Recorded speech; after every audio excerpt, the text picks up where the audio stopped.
Bora mergulhar de cabeça numa das provas de trail mais famosas do planeta, a UTMB. Mas esquece o cartão postal. O que a gente vai fazer aqui é um raio-x realista com dicas de quem já esteve lá para desvendar a logística, os perrengues e, claro, os segredos da modalidade OCC. Para começar, vamos pintar o cenário. Imagina só, Chamonix, na França, última semana de agosto. A cidade inteira vira o centro do universo do trail run. É uma eletricidade no ar, sabe? Gente do mundo todo, uma energia incrível. E tudo isso com o Mont Blanc de fundo. Uma coisa absurda de linda. Dá para entender na hora porque isso aqui é o sonho de tanta gente. E olha, não é da boca para fora não. A UTMB, ou Ultra Trail do Mont Blanc, é tipo a Copa do Mundo para quem corre em montanha. É a prova que dá a volta no maciço do Mont Blanc. Só que, em vez de fazer a trilha em uma semana, caminhando, o desafio é fazer correndo, sem parar para dormir. Pois é. Só que é o seguinte, chegar nessa linha de largada não é nada fácil. Na verdade, o processo para conseguir uma vaga é uma ultramaratona por si só. E para complicar, as regras mudaram da água para o vinho nos últimos anos. Vamos entender como é que o jogo funciona agora. A grande virada de chave foi essa aqui. Antes, o sistema era baseado em pontos ITRA, que premiavam a performance, os bons resultados. Mas aí o grupo Ironman entrou na jogada e tudo mudou. Agora, o que vale são as Running Stones. O foco saiu da performance e foi para a participação. Basicamente, para conseguir essas pedrinhas, é preciso completar qualquer prova do novo circuito mundial da UTMB. Então, na prática, o caminho ficou mais direto. É preciso achar um desses eventos credenciados que hoje em dia tem no mundo todo, inclusive aqui no Brasil. Terminou a prova? Beleza, ganha um número de pedras. E essas pedras são como bilhetes de loteria para o grande sorteio das vagas em Chamonix. E qual foi a consequência disso tudo? Uma demanda absurda. Como todo mundo agora precisa das pedrinhas para sonhar com o sorteio, as inscrições para as provas classificatórias, elas acabam em questão de minutos. A competição já começa muito, mas muito antes de chegar nos Alpes.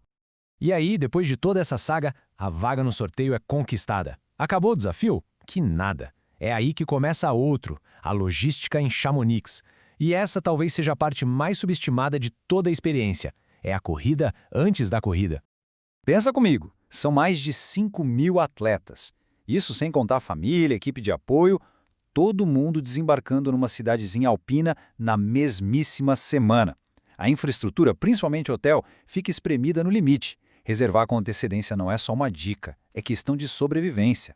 Para quem vai correr a OCC, que larga lá em Orcières, na Suíça, a rotina de quem se hospeda em Chamonix é brutal.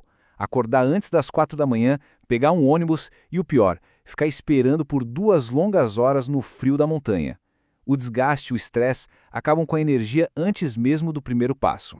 Mas e se existisse uma maneira de fugir de tudo isso? Pois é, existe uma estratégia, uma dica de ouro, um segredo dos veteranos que pode simplesmente transformar a manhã da prova. Agora, olha a diferença gritante se a hospedagem for na cidade da largada, em Orcières. A rotina vira outra. Acordar às 6h30, tomar café da manhã com calma e depois dar uma caminhadinha tranquila até a largada. Sem ônibus, sem espera no frio, sem estresse. A vantagem é simplesmente gigantesca. Essa frase resume perfeitamente a sensação.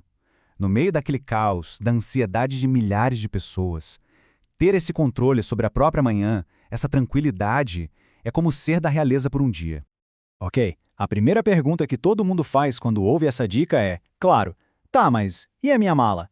Se eu durmo num lugar e a prova termina em outro, como é que eu faço com as minhas coisas? A solução é muito mais simples do que parece. A própria organização da UTMB tem um esquema de guarda-volume super eficiente. É só deixar a mala num ponto específico na largada e eles levam tudo para a linha de chegada em Chamonix. Problema resolvido. Com a logística dominada, vamos ao que interessa, a corrida. E a experiência na trilha é uma montanha-russa de emoções, uma mistura de êxtase puro com uma dose de frustração. Vamos começar pelo êxtase. O percurso é uma coisa de outro mundo. É de uma beleza que não dá para descrever em palavras. Cada curva, cada subida é um visual mais espetacular que o outro. Não tem um metro feio. É, sem exagero, um dos lugares mais lindos do planeta. Só que essa beleza toda vem com um porém. Um pequeno espinho nessa rosa. A quantidade de gente dividindo a mesma trilha. A realidade é essa. São quase 2.000 atletas em trilhas que, em boa parte do tempo, são bem estreitas e íngremes. O resultado? Congestionamento. Fazer o próprio ritmo nas primeiras horas é quase impossível, porque para ultrapassar é um sufoco. É preciso ter paciência e aceitar que por um bom tempo a velocidade vai ser ditada pelo trenzinho de corredores. Diante de tudo isso, a dificuldade para se inscrever, o custo alto, os desafios de logística, o congestionamento na trilha, a pergunta de $1 milhão é: vale a pena? Uma coisa importante: o maior gasto não é nem a inscrição da prova. O que pesa mesmo no bolso é o resto. Passagem de avião, hospedagem numa cidade caríssima como Chamonix, comida, tudo. O segredo, então, é planejamento de longo prazo, juntando milhas, comprando a moeda aos poucos. No fim do dia, a resposta para a pergunta vale a pena é muito pessoal. Mas, como disse a fonte dessa nossa análise, para quem tem esse sonho maluco de cruzar aquele pórtico em Chamonix, a resposta é clara. O esforço, o custo, tudo isso vira parte da jornada. Isso tudo deixa uma reflexão final, A jornada para o UTMB ensina muito sobre planejamento, sobre persistência, sobre o valor de ir atrás de um grande objetivo. Então, a pergunta que fica é: qual é a Chamonix de cada um? Para qual grande sonho o planejamento começa hoje?